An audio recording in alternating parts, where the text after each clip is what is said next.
الحمد لله رب العالمين والصلاة والسلام على سيد الأنبياء والمرسلين أما بعد فأعوذ بالله من الشيطان الرجيم بسم الله الرحمن الرحیم. ناظرین محترم، السلام علیکم ورحمۃ اللہ. اللہ تبارک و تعالیٰ نے قرآن مجید میں ارشاد فرمایا: ما كان محمد ابا احد من رجالکم ولکن رسول اللہ وخاتم النبیین. یعنی محمد صلی اللہ علیہ وآلہ وسلم تمہارے مردوں میں سے کسی کے باپ نہیں ہیں، لیکن اللہ کے رسول ہیں اور تمام نبیوں کے آخر میں تشریف لانے والے ہیں. ناظرین محترم، اللہ تبارک و تعالیٰ نے حضور صلی اللہ علیہ وآلہ وسلم پر نبوت و رسالت کا سلسلہ ختم فرما دیا ہے. حضور جان عالم صلی اللہ علیہ وآلہ وسلم کے بعد اس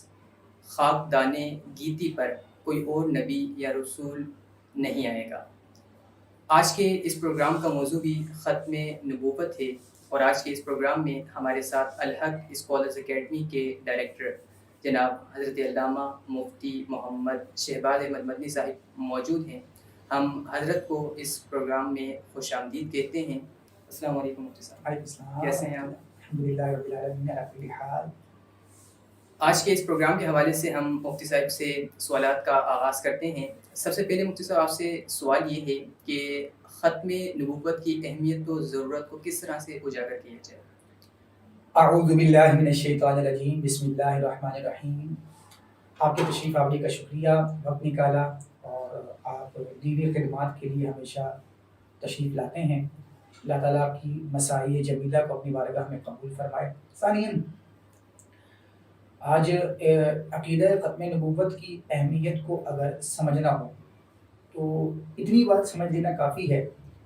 کہ نبی پاک صلی اللہ علیہ وسلم کے ظاہری وصال سے قبل مدعی نبوت باطلہ مسیلمہ کذاب، اسے قتل کرنے کے لیے رسول اکرم صلی اللہ علیہ وسلم نے جو لشکر روانہ فرمایا تھا، ظاہری وصال کے بعد منصب خلافت پر فائز ہوتے ہی امیر المؤمنین خلیفہ بلا فصل حضرت ابوبکر صدیق رضی اللہ تعالی عنہ نے وہ لشکر واپس نہ بلوایا، اور اس جنگ میں 1200 صحابہ کرام شہید ہوئے، اور ان 1200 اصحاب میں سے 700 حفاظ صحابہ تھے. نبی پاک صلی اللہ علیہ وسلم کے مبارک دور میں جتنی جنگیں اسلام کی بقا اور تبلیغ و اشاعت کے لیے لڑی گئی، ان میں مرتبہ شہادت پانے والوں کی تعداد صرف 250 بتائی جاتی ہے. اور محض اس اکیلی جنگ میں جس میں مدعی نبوت باطلہ کا سر کچلنا تھا، اس کے فتنے کو ختم کرنا تھا، اس میں 1200 صحابہ کرام رضی اللہ تعالیٰ عنہ نے جامع شہادت نوش کیا. اور رسول اکرم صلی اللہ علیہ وسلم کے ظاہری وصال سے قبل ہی اسود انسی ایک شخص تھا جس نے اعلان نبوت کیا تھا، اور اس وقت اس بدبخت نے یمن کے میں رہنے والے ایک تابعی بزرگ سیدنا عبداللہ بن صوب ابو مسلم خولانی، جو حضور کے زمانے میں ایمان لے آئے تھے لیکن انہیں حضور پر ایمان لانے کے بعد حضور کی زیارت کا شرف نہ حاصل ہو سکا، تو اس نے انہیں آگ میں ڈال دیا، اور اس جرم میں کہ اپنے نبی کی نبوت کا انکار کرو، ان پر ایمان لانے سے منحرف ہو جاؤ. اس نے ان کو آگ میں ڈالا. اللہ رب العالمین نے کرم کیا اور آگ کو ان کے لیے گلزار بنا دیا. جب وہ بعد میں حضرت ابوبکر صدیق رضی اللہ تعالیٰ عنہ کو دور خلافت میں حاضر ہوئے تو جناب صدیق اکبر رضی اللہ تعالیٰ عنہ فرمایا کرتے تھے انہیں دیکھ کر اللہ کا شکر ہے کہ اس نے ہمیں ایسے شخص کی زیارت کروائی کہ جسے اس نے ابراہیم علیہ السلام کے بعد آگ سے محفوظ کیا تھا اور اس کے لیے آگ کو گلزار بنایا تھا. نیز اس کی اہمیت کو سمجھنے کے لیے یہ بھی ضروری ہے کہ ختم نبوت کا عقیدہ کتنی اہمیت کا حامل ہے کہ رسول اکرم صلی اللہ علیہ وسلم نے اپنی حیات طیبہ میں ہی بے شمار مقامات پر، متعدد مقامات پر اپنی ختم نبوت کا اعلان فرمایا. کثرت سے احادیث مبارکہ میں اس کا اعلان فرمایا کہ میں آخری نبی ہوں، اور جو حضور جان دو عالم صلی اللہ علیہ وسلم کے بعد نبوت کا دعویٰ کرے وہ مرتد ہے، وہ زندیق ہے، وہ کافر ہے. سرکار دو عالم صلی اللہ علیہ وسلم نے اس کا کثرت کے ساتھ اظہار فرمایا ان النبوۃ والرسالۃ قد انقطعت او کما قال فلا رسول نبی بعدی ولا نبی، کہ میری نبوت اور رسالت کا سلسلہ مجھ پر ختم ہو چکا ہے، اب میرے بعد نہ کوئی رسول ہوگا نہ کوئی نبی ہوگا. ایک مقام پر فرمایا لو کان نبی بعدی لکان عمر بن الخطاب، اگر میرے بعد کوئی نبی ہوتے تو عمر بن الخطاب ہوتے. ایک دوسرے مقام پر جب سرکار دو عالم صلی اللہ علیہ وسلم نے حضرت علی کو کسی جنگ کے موقع پر عورتوں کے پاس چھوڑا، بچوں کے پاس چھوڑا، تو عرض کرنے لگی یا رسول اللہ آپ علی حیدر کرار کو عورتوں اور بچوں کے پاس چھوڑ کر جا رہے ہیں؟ سرکار دو عالم صلی اللہ علیہ وسلم نے فرمایا الا ترضى ان تكون مني بمنزلة هارون من موسى، کیا آپ اس بات سے راضی نہیں ہیں کہ آپ کا مرتبہ میرے نزدیک ایسے ہی ہو جیسے حضرت ہارون کا مرتبہ حضرت موسیٰ کے لیے تھا، لیکن خبردار الا انه لا نبی بعدی، میرے بعد کوئی نبی نہیں ہوگا۔ تو سرکار دو عالم صلی اللہ علیہ وسلم نے بیشتر مقامات پر نبوت کے امکان کا دروازہ بند کر دیا، اسے اکثر مسترد فرما دیا کہ کوئی نبی میرے بعد بھی ہو سکتا ہے۔ ان تمام باتوں کو پیش نظر رکھا جائے تو ختم نبوت کی اہمیت اور ضرورت ہمارے سامنے اجاگر ہو جاتی ہے۔ ماشاءاللہ، بہت ہی خوبصورت انداز میں آپ نے ختم نبوت کی اہمیت و ضرورت کو اجاگر فرمایا۔ اچھا مفتی صاحب، اگر ختم نبوت پر کچھ دلائل پیش ہو جائیں تاکہ ہمارے ناظرین جو ہیں وہ آسانی سے یاد کر سکیں اسے، تو بہت ہی اچھا ہو جائے۔ کچھ احادیث اور ضمن وہ حاضر ہو چکی ہیں۔ نبی پاک صلی اللہ علیہ وسلم کی ختم نبوت کو اللہ تعالیٰ نے اور نبی پاک صلی اللہ علیہ وسلم نے وضاحت کے ساتھ بے شمار مقامات پر بیان فرمایا، کثیر کتب اس پر لکھی گئی۔ ایک تو قرآن شریف کی آیت مبارکہ جسے آپ نے انٹرو میں تلاوت کرنے کا شرف پایا۔ اللہ رب العالمین نے قرآن کریم میں فرمایا ما کان محمد ابا احد من رجالکم، محمد تمہارے مردوں میں کسی کے باپ نہیں ہے، ولکن رسول اللہ، ہاں لیکن اللہ کے رسول ہیں، وخاتم النبیین، اور نبیوں میں آخری ہیں۔ تو اللہ رب العالمین نے یہاں پر علی الاعلان اس بات کا اظہار فرمایا کہ اللہ کے رسول محمد صلی اللہ علیہ وسلم وہ خاتم الانبیاء ہیں، ان کے بعد کوئی نبی نہیں آئے گا۔ اسی طرح اللہ تبارک و تعالیٰ نے قرآن کریم فرقان حمید میں ایک اور مقام پر ارشاد فرمایا والذین یؤمنون بما انزل الیک وما انزل من قبلک، محبوب متقین کی جو نشانیاں ہیں، قرآن متقین کے لیے ہدایت ہے، تو ان کے اوصاف، ان کی نشانیوں میں سے ایک نشانی یہ ہے کہ جو آپ پر نازل کیا گیا اس پر بھی ایمان لاتے ہیں، اور جو آپ سے پہلے نازل کیا گیا اس پر بھی ایمان لاتے ہیں۔ مطلب یہ کہ جو آپ سے پہلے نازل کیا گیا وہ بھی اس بات کا تقاضا کرتا ہے کہ اسے مانا جائے، اس پر ایمان لایا جائے، جو آپ پر نازل کیا گیا وہ بھی اس بات کا تقاضا کرتا ہے کہ اسے مانا جائے، اس پر ایمان لایا جائے۔ لیکن جو حضور کے بعد کچھ نازل نہیں ہوا، اگر کچھ نازل ہوا ہوتا، کوئی نبی ہوتا، تو اس کا تذکرہ بھی یہاں پر قرآن کریم میں ہوتا کہ والذین یؤمنون بما انزل الیک وما انزل من قبلک وما انزل من بعدک۔ تو چونکہ من بعد کا تذکرہ نہیں ہے، وہ اس بات کی طرف دلالت کرتا ہے کہ حضور کے بعد کوئی نبی نہیں ہے، نبی نہیں ہے تو پر کچھ نازل نہیں ہوا، اور جب نازل نہیں ہوا، نبی نہیں ہے، تو ایمان لانا بھی کوئی ضروری نہیں ہے۔ یوں ہی اللہ رب العالمین نے حضور سرور کائنات صلی اللہ علیہ وسلم کی ایک شان اور ایک وصف، ایک خوبی یوں بیان فرمائی وما ارسلناک الا رحمۃ للعالمین، آپ سارے جہاں کے لیے رحمت بنا کر بھیجے گئے۔ تو اب ہر نبی اپنی امت کے لیے رحمت ہوتا ہے، اور حضور جانے دو عالم صلی اللہ علیہ وسلم سارے جہانوں کے لیے رحمت ہے۔ تو اگر حضور کے بعد بھی کوئی نبی ہوتا تو یقیناً وہ بھی اس جہان کے لیے رحمت ہوتا، وہ بھی ان کے لیے رحمت للعالمین، وہ بھی ان کے لیے رحمت بنایا جاتا، پھر حضور سب کے لیے رحمت نہ ہوتے۔ اس کے بعد اس کا مطلب ہے حضور رحمت للعالمین ہے، تو حضور کے بعد کوئی نبی نہیں ہوگا، کوئی نبی نہیں ہوگا تو وہ رحمت بھی نہیں ہوگا۔ ایسے ہی نبی پاک صلی اللہ علیہ وسلم نے اس کا اظہار فرمایا اپنی ختم نبوت کا، فرمایا ان مثلی و مثل الانبیاء من قبل، میری اور مجھ سے پہلے انبیاء کی مثال ایسے ہے کا مثل رجل بنا، کہ ایک شخص نے عمارت بنائی فاحسنہ واجملہ، بڑی خوبصورت بنائی، بڑی حسین بنائی، جمیل بنائی، الا موضع لبنۃ من زاویہ، مگر کسی کونے کھانچے سے ایک اینٹ کی جگہ چھوڑ دی۔ فرمایا فجعل الناس یطوفون به، کہ لوگ اس کے گرد گھومتے ہیں اور ویعجبون لہ، اسے اچھا سمجھتے ہیں، اس کی تعریف کرتے ہیں، ویقولون، اور کہتے ہیں ہلا وضعت هذه لبنہ، یہ اینٹ کیوں نہیں لگائی گئی؟ سرکار دو عالم صلی اللہ علیہ وسلم نے فرمایا انا اللبنہ و انا خاتم النبی، میں ہی وہ یہ کہہ لیں کہ عمارت نبوت کی آخری اینٹ ہوں جس کے بعد اس عمارت کی تکمیل ہو گئی، میرے بعد کوئی دوسرا نبی نہیں ہے۔ یعنی یہ سارے دلائل ہیں جو اس بات کی طرف اشارہ کرتے ہیں کہ رحمت کونین صلی اللہ علیہ وسلم اللہ کے آخری نبی ہیں، حضور کے بعد کوئی نبی نہیں ہوگا۔ ماشاءاللہ، بہت ہی خوب۔ اچھا مفتی صاحب، ختم نبوت کے جو منکر ہیں ان کے حوالے سے کوئی کلام ہو جائے تو ہمارے ناظرین جو ہیں انہیں بہت زیادہ فائدہ ہو جائے گا۔ ایک منکرین ختم نبوت یہ یوں کہہ لیں کہ بہت سارے ہوئے، کوئی ایک شخص نہیں تھا۔ جیسے ہم نے پہلے عرض کیا مسیلمہ کذاب، یہ وہ پہلا شخص تھا جس نے نہ صرف نبوت کا دعویٰ کیا بلکہ نبی پاک صلی اللہ علیہ وسلم کو اپنی نبوت میں شریک ہونے کے لیے باقاعدہ خط لکھ کر دعوت پیش کی۔ سرور کائنات صلی اللہ علیہ وسلم نے انکار کیا، اور پھر یہ بھی اندازہ لگائیے کہ وہ کوئی چھوٹا آدمی نہیں تھا، اس کی تبلیغ اتنی پھیل رہی تھی، اس کی جھوٹی نبوت پھیل رہی تھی کہ وہ یمامہ کی جنگ کے لیے 40,000 افراد کا لشکر لے کر آیا تھا، جس کی سرکوبی حضرت ابوبکر صدیق رضی اللہ تعالیٰ عنہ نے کی فرمائی تھی، اور اس نے باقاعدہ ایک علاقے میں اپنی شریعت بھی نافذ کی تھی، اپنا دین بھی پھیلانا شروع کر دیا تھا، اور جو اس کے دین کو نہیں مانتا تھا اسے قتل بھی کروا دیتا تھا۔ تب حضرت ابوبکر صدیق رضی اللہ تعالیٰ عنہ نے جب ضرورت محسوس کی، سرکار دو عالم صلی اللہ علیہ وسلم نے لشکر روانہ فرمایا، اور حضرت ابوبکر صدیق نے اس لشکر کو واپس نہ بلایا اور اس کی سرکوبی ہوئی، اور پھر یوں مختلف منکرین ختم نبوت آتے رہے، اور اس دور جدید میں سب سے بڑا ختم نبوت کا منکر رہا وہ مرزا غلام قادیانی، جسے 7 ستمبر 1974 کو امام انقلاب، محافظ ختم نبوت، قائد ملت اسلامیہ، علامہ حافظ قاری الشاہ امام احمد نورانی صدیقی نور اللہ مرقدہ اور آپ کے دیگر ٹیم میں شامل دیگر علماء اہل سنت سب کی کوششوں سے، شب و روز کاوشوں سے، محنت سے، مساعی جمیلہ سے اللہ رب العالمین نے پاکستان کی دستور ساز اسمبلی میں نہ صرف غیر مسلم اقلیت قرار دیا بلکہ انہیں کافر و مرتد بھی کہا گیا، اور ان کے لیے مسلم کا لقب بھی یہ کہہ لیں کہ ہٹا لیا گیا۔ تو یہ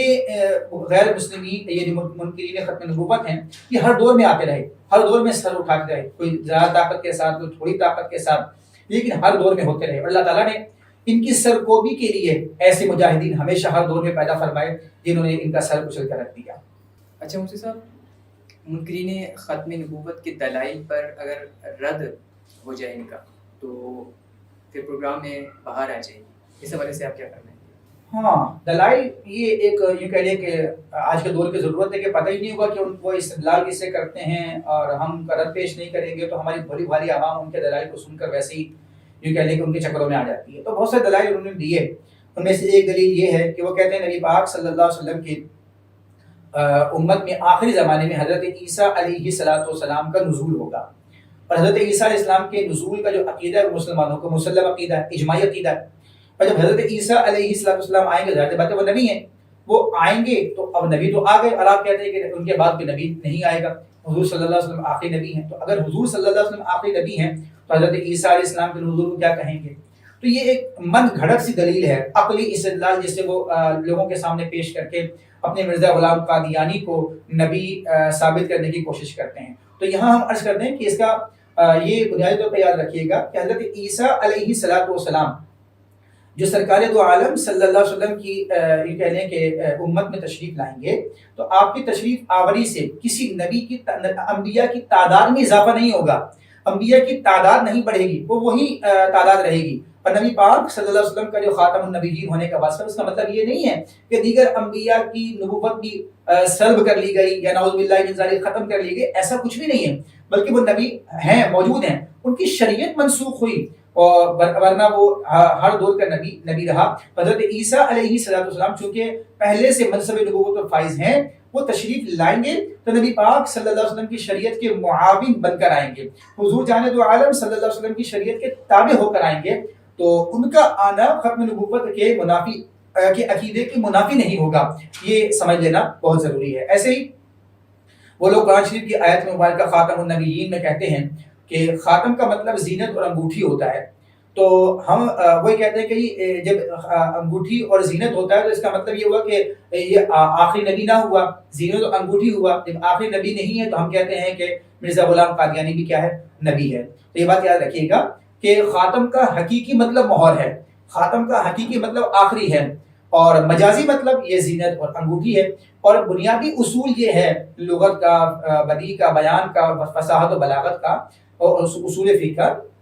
کہ جب تک لفظ کا حقیقی معنی مراد لینا متعذر نہ ہو جائے، مشکل و دشوار نہ ہو جائے، اس وقت تک مجازی معنی کی طرف اسے ڈائیورٹ نہیں کیا جائے گا، اور یہ زینت و انگوٹھی یہ مجازی معنی ہے، اور جب تک ہم اس کا حقیقی معنی مہر اور آخری مراد لے سکتے ہیں اس وقت تک مجازی معنی کی طرف نہیں جائیں گے، ورنہ تو صوم، صلاۃ، حج، زکوٰۃ ان سب کے بھی مجازی معنی موجود ہیں، تو پھر اس جیسے پپو آدمی، اس جیسے بھولا آدمی، ڈیڑھ ہوشیار، وہ ہر ایک اپنی مرضی کا مجازی معنی مراد لے گا اور عبادات سے بھاگنے کی کوشش کرے گا۔ اس لیے یہاں پر خاتم سے مراد آخری نبی ہے، اور نبی پاک صلی اللہ علیہ وسلم ہی آخری نبی ہیں، حضور کے بعد کسی بھی طور پر، کسی بھی صورت میں، کسی بھی انداز سے کوئی دوسرا نبی نہیں ہو سکتا۔ مفتی صاحب، یہ اس حوالے سے ارشاد فرمائیے گا کہ آئین و قانون میں ختم نبوت کی ضرورت کیوں محسوس ہوتی ہے؟ لیکن پاکستان ایک اسلامی جمہوری ریاست ہے، اور ایک واحد ایسا ملک ہے جو خطۂ ارض پر روئے زمین پر مذہب کی بنیاد پر قائم کیا گیا، اور مذہب اس کی اساس ہے، اور مذہب کی بنیاد رسول اکرم صلی اللہ علیہ وسلم کی ذات مبارکہ ہے۔ جب رسول اکرم صلی اللہ علیہ وسلم کی ناموس اور حرمت کا تحفظ یقینی بنایا جائے گا، تب ہی پاکستان کے وجود کا مقصد مکمل ہوگا۔ اگر رسول اکرم صلی اللہ علیہ وسلم کی حرمت، ناموس کی تحفظ اور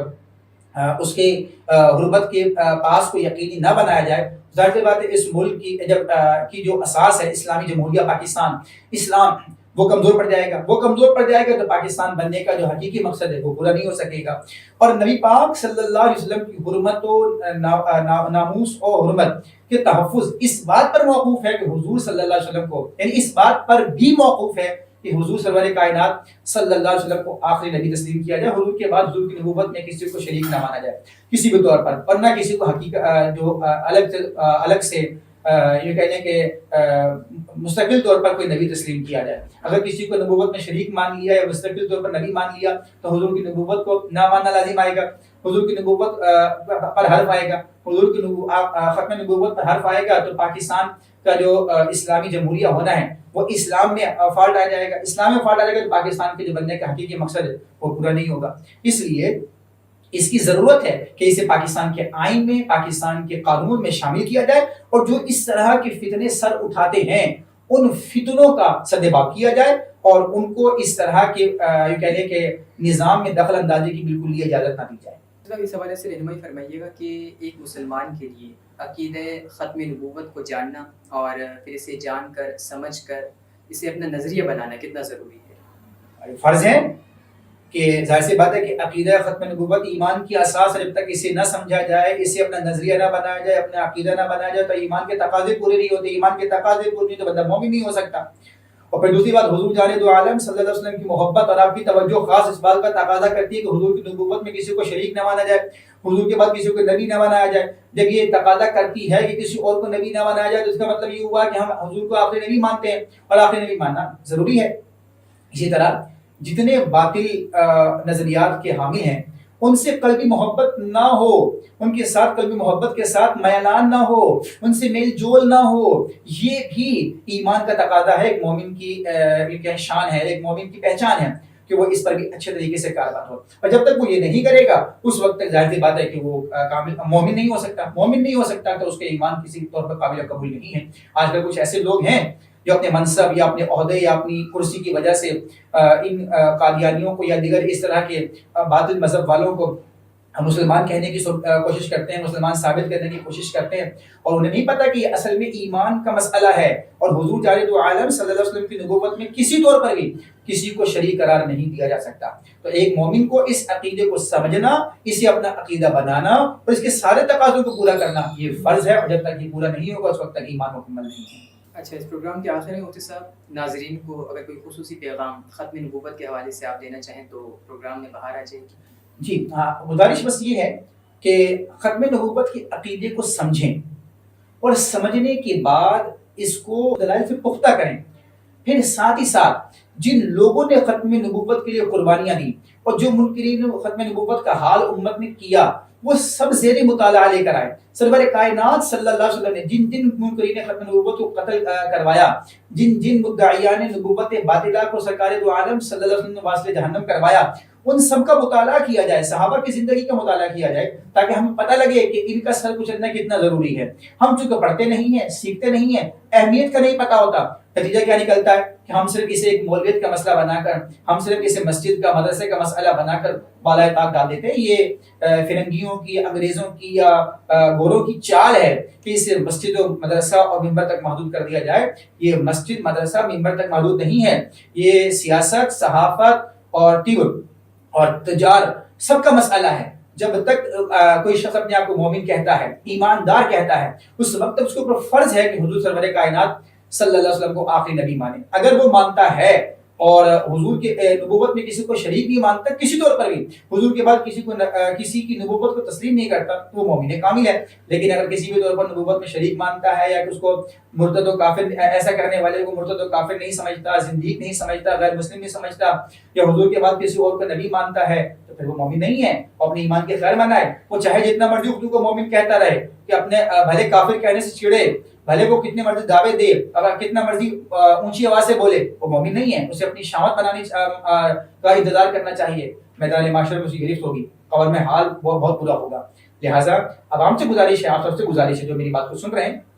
کہ اس عقیدے کو سمجھیں، اس عقیدے کی تاریخ پڑھیں، سیکھیں، اور سیکھنے کے بعد اسے اپنی زندگی میں نافذ کریں۔ اللہ ہم سب کو عمل کی توفیق عطا فرمائے۔ ماشاء اللہ، بہت ہی خوبصورت انداز میں مفتی صاحب نے ہمیں اس پروگرام کے حوالے سے جوابات عطا فرمائے۔ ہم امید کرتے ہیں کہ آپ کو ختم نبوت کے حوالے سے بہت کچھ سیکھنے کو نیا ملا ہوگا۔ اب انشاءاللہ ہم آپ سے ایک نئے پروگرام میں ملاقات کریں گے، تب تک کے لیے اللہ حافظ، السلام علیکم ورحمۃ اللہ۔